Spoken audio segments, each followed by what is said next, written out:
What's up, IT friends? Happy Tuesday. Wanted to talk a little bit today about why your client service sucks.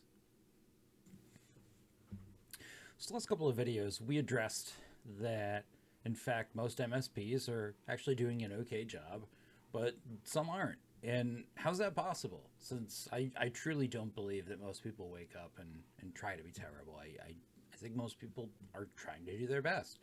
We talked about how we learn and ingest information. We talked about what was basically a Dunning-Kruger curve and how those MSPs that are terrible often live to the left of what I called Mount Stupid. They don't know what they don't know. And so I think that leaves us with, given all that information, at good and bad MSPs, we can still deliver a really terrible client experience. And why is that? Why, as a human who's waking up and trying to do a good job, I don't want to hurt anybody, I don't have any malice in my heart, why might my brain still allow me to deliver such a bad experience? And that's what I hope we can talk a little bit about today. There's a lot of factors that go into a really good client experience, or a more generic term, customer service. And that's not really the focus of this video. Maybe we'll talk about that in the future. But it is important that we recap some of the most common things that you'll hear in what good client service or customer service is, because then we'll understand why that doesn't always work. Generally, you'll hear things that somebody who's giving good customer service has a strong sense of empathy. They likely also have a strong sense of sympathy. They're able to read, pace, and understand emotion and tone. In the tech support space, a strong sense of urgency is super important, which is a good tie-in to another video series I'm putting together about triage and why it's critical. And there are people in our space that have built up entire programs around this. Don Crawley has an amazing program called Compassionate Geek for training your technical team on how to render really effective humaning. We have tools like Predictive Index or Disk Profile or Larry Little's stuff at EagleSoft. If it were Disk, we all know that we want our client service techs to be IS or IC. It's super important that they really like people and have that enthusiasm. Why? I mean, and we'll talk about that in another video. But more importantly, let's take all that for granted. We get all that. We've hired for that. We've trained for that. We've grown a culture around that. How do we still have failures? How do we still not just give amazing customer service, given that we've acknowledged all those other factors? So much like I did with the Dunning-Kruger chart, I thought we could use something else to kind of frame the conversation. So there's this psychology and I suppose evolutionary theory of this thing called Dunbar's number. And the boundaries of this number are kind of hotly debated amongst people who debate such things.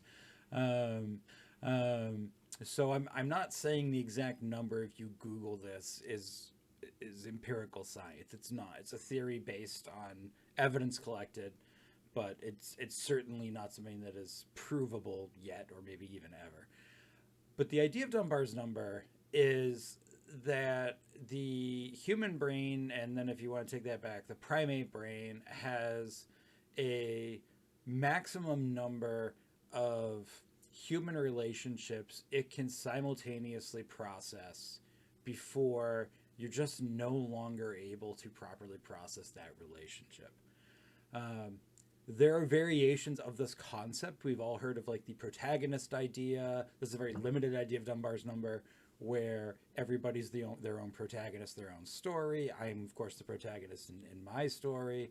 And it's very hard to remember everybody is the protagonist of their story. There was actually a really good article in All Places Crack magazine that David Wong wrote years ago, where he called it the monkey sphere, that there were sort of like circles or spheres of influence from yourself being at the center of people you were able to understand. So I'm just going to kind of nebulously blend all this together.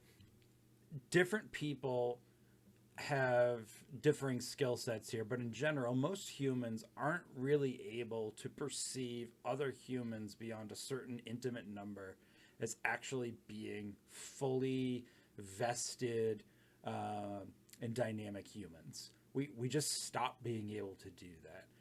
And if you're listening to me say this and you're saying, I don't believe you, I've never done that, you absolutely have. Have you ever been sitting in traffic at any point in your life and had any form of a thought of, I wish everybody would move, I have somewhere to be? That is literally this theory. Everyone else in traffic also has somewhere to be. They are all thinking the exact same thing. Nobody there was like, you know what, today I'm going to cause traffic and screw everyone else up. That wasn't anyone's goal. Everybody sitting in traffic has somewhere to be. They're all thinking, I wish I could just and make the rest of you disappear so I could get to where I was going. That's a perfect example of this concept. We see this in other places, typically in a negative way. Not always. It doesn't always have to be negative, but we see it in a negative way. It's how we can get that sort of like echo chamber fallacy going, where you tend to want to just surround yourself with people that think like you. It's how we saw during the pandemic really divisive viewpoints on either side of the mask argument. And it all comes back to this idea of I'm just not able to truly encapsulate that the people I'm interfacing with are actual living, breathing humans with motivations, desires, and wants that, if not similar to my own, or at least as valid as my own.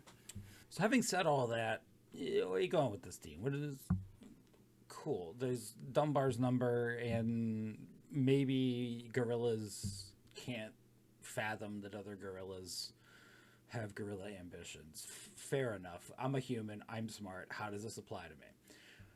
So, especially in remote IT support, we have some additional factors that I think are worth considering. Generally speaking, we are considered to either be the help or a magical wizard or witch up in a tower that has unfathomable power. So already our client base perceives us at one end of the spectrum or the other. We're either so intangibly expert that we can't possibly be on the same plane of existence as them, or we're so beneath their regard, we're basically just the help who are just doing whatever the help does. So we already have that issue. We're not generally perceived in that middle area as just the trusted professional. We're remote, typically, so we generally don't have the ability to use facial expressions and gestures and all those subtle cues that humans use to human. It's not just visual, smell, auditory. All these are all things that you use to kind of figure out what the other person's trying to communicate to you and remember they're a person. We don't have any of that. Generally, our user bases are pretty wide. They're pretty growing. We support a lot of small businesses, so their user base is consistently changing. It's entirely possible that somebody you're working with today, this is the first time you've ever worked with them. So you take these additional factors and you add in what we talked about before about Dunbar's number, and you're put in a position where every single one of your frontline technical employees basically needs to be perfect every time they interact with an end user, or they're likely going to trip up based on one of those factors. And that's pretty hard to do. It's pretty hard to be perfect.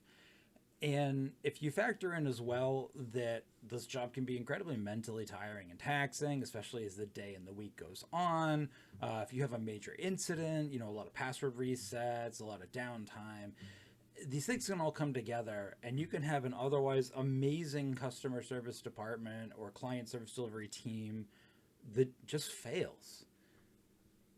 And my argument here really is I think that that's natural and that's going to happen sometimes because it's how we're built. It's just going to be a factor of being in this business.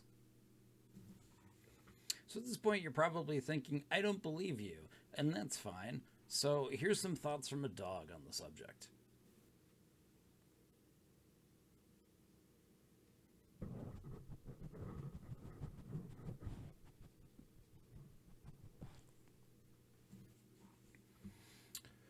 So if Lilly could talk, what Lilly would be telling you is, it's okay.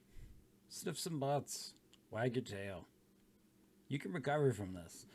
And I put that in there kind of as a joke because she climbed in my chair. But also, seriously, if you ever watch dogs play, I think it's a good example of what we can all do to recover from this. So, um, if you look at dogs in a group setting, they have different dynamics, just like humans do, different personalities, different interactions. But yeah, there are dogs that my dog doesn't like, but every time she is in a play situation with those dogs, she gives those dogs a fresh opportunity to either make her like them or remind her why she doesn't like them. And I think that's kind of at the end of the day what you need to be doing here.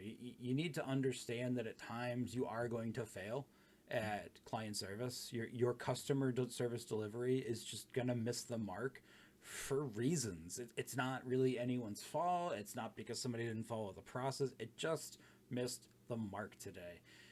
And you could focus on that. You could be really negative about it. You could really try to overcorrect the situation. You can, stay up at night crying that your 4.999 stars is now 4.9998 rating.